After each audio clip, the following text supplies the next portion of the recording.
So what I want to talk about today is just induction in an AC circuit. I'm not going to get too deep into it. This is really just going to be a fundamental look at what induction is, and using a transformer as an example, just because it's low-hanging fruit. It's easy to comprehend and understand. So when you have power flowing through an AC circuit, you create a magnetic field that flows around that conductor. All right? So north, south, and that magnetic field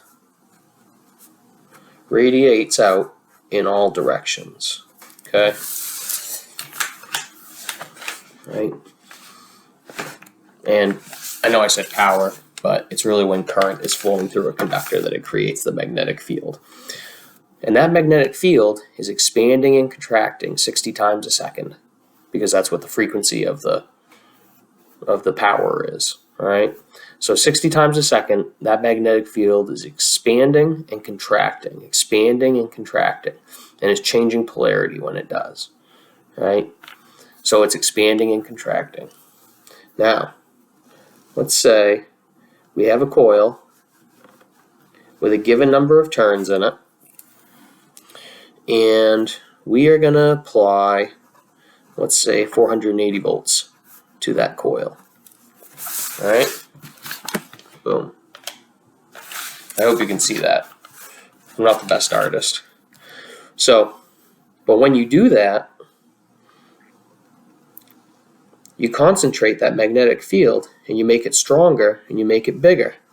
But you still have that magnetic field that expands and contracts around that coil. Right? This is the primary.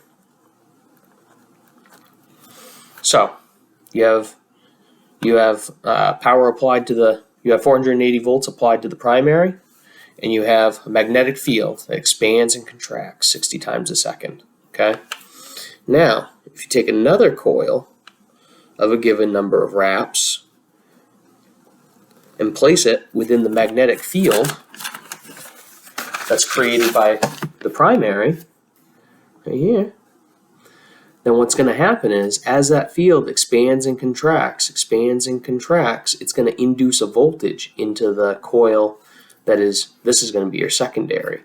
Whenever a conductor is exposed to an oscillating magnetic field, it gets a voltage induced into it. And when I say oscillating, that's what it is when the magnetic field is expanding and contracting, because that's what AC power is. It's constantly oscillating back and forth with the frequency.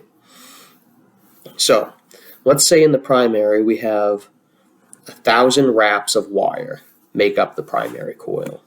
Okay? That's 1,000 times that piece of wire wraps around in a circle. So 1,000 wraps. Okay? And then let's say our secondary has 100 wraps. So that'll give us a turns ratio of 10 to 1. So for every 10 wraps of wire in the primary, you have 1 wrap of wire in the secondary.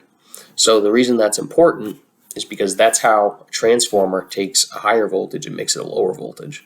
So if we have 480 volts applied to the primary with a 10 to 1 ratio, we are going to get 48 volts on the secondary.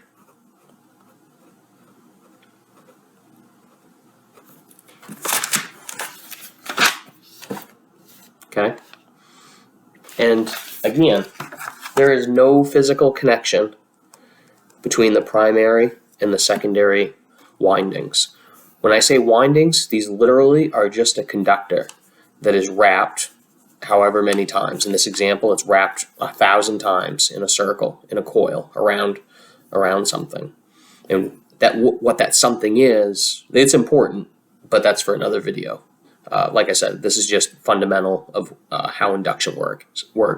And induction plays into a lot of things with AC power, like motors and other things, but this is just a very basic look at what it is. So yeah, primary and secondaries on a transformer, there's no physical connection. It's The reason that the power is able to get transferred from the primary to the secondary is strictly by induction. So I hope this helped. Hope it cleared something up for somebody out there. That's all I got. Thanks again.